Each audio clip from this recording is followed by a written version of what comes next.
दोस्तों, दुनिया की one of the best science fiction film Interstellar तो आप सबने देखी ही होगी। यह दुनिया की पहली ऐसी फिल्म थी जिसने स्पेस के सबसे रोमांचक विषय जैसे black hole, worm hole, dimensions को इतने सटीक तरह से एक फिल्म में दिखाया। तो आज हम इस वीडियो में इस फिल्म की स्टोरी को एक्सप्लेन करेंगे। वीडियो काफ़ी मज़ेदार होगा। बात करें फिल्म की स्टोरी की तो यह फिल्म साल 2067 पर बेस्ड है। फिल्म की शुरू होती है और हमें एक बूढ़ी औरत दिखाई जाती है जो बताती है कि उसके पिता एक किसान थे। फिर फिल्म में कूपर को दिखाया जाता है जो सपना देख रहा होता है। कूपर पहले एक पायलट था और सपने में वह एक प्लेन क्रैश को देखता है। आँख खुलते ही उसकी बेटी मर्फ उसे एक गोश्त के बारे में पूछती है।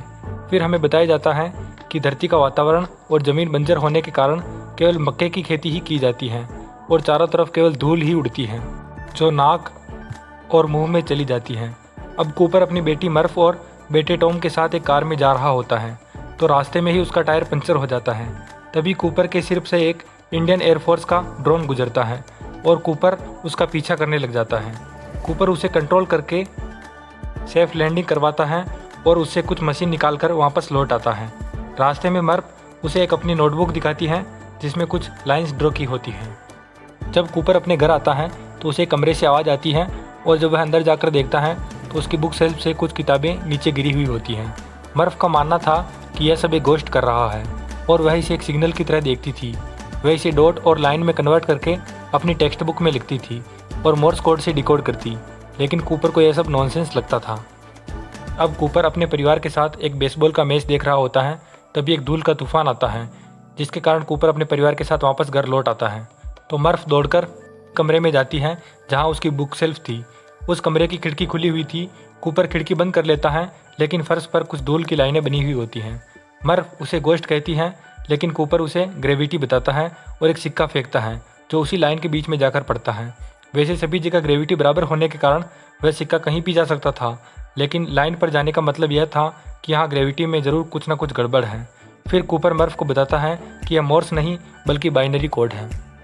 जब वह उस बाइनरी कोड को डिकोड करते हैं तब उन्हें कुछ कोऑर्डिनेट्स मिलती हैं और उस जगह पर दोनों जाने लगते हैं। जगह पर जाकर कूपर को एक कमरे में बिठाया जाता है और टार्स नाम का एक रोबोट उससे बात करता है। फिर एक मीटिंग में उसे बताया जाता है कि वह जगह नासा है जो सीक्रेट तरह से काम कर रहा है। वहाँ प्रोफेसर ब्रांड उसे बताते हैं कि मक्के की फसल भी अन्य फसलों की तरह ज़्यादा दिन नहीं बचेगी और यह भी बताता है कि उसकी बेटी मर्फ की जनरेशन पृथ्वी पर आखिरी जनरेशन होगी। प्रोफेसर ब्रांड स्पेस के बारे में कूपर को सब बताने वाला था, लेकिन एक शर्त पर कि कूपर को उस स्पेसशिप का पायलट बनना होगा।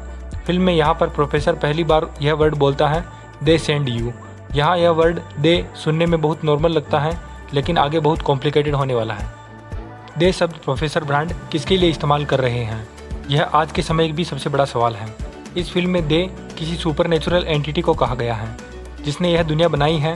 अब ये दे गॉड भी हो सकते हैं और एलियंस भी। इसका जवाब हम आज तक नहीं जानते हैं। फिल्म में जब कूपर पूछता है दे कौन है तो उसे बताया जाता है कि कुछ समय पहले कुछ अबनॉर्मल घटनाएं हो रही हैं, जैसे कि कूपर की गाड़ी का टायर अचानक पंचर होना और उसके कमरे में कोऑर्डिनेट्स का मिलना। यह कौन कर रहा है और क्यों कर रहा है। इस फिल्म की अगली स्टोरी को हम पार्ट 2 में डिस्कस करेंगे जिसकी लिंक आपको डिस्क्रिप्शन में मिल जाएगी। वीडियो पसंद आया हो तो लाइक करें और चैनल को सब्सक्राइब करें। यह वीडियो देखने के लिए आपका धन्यवाद।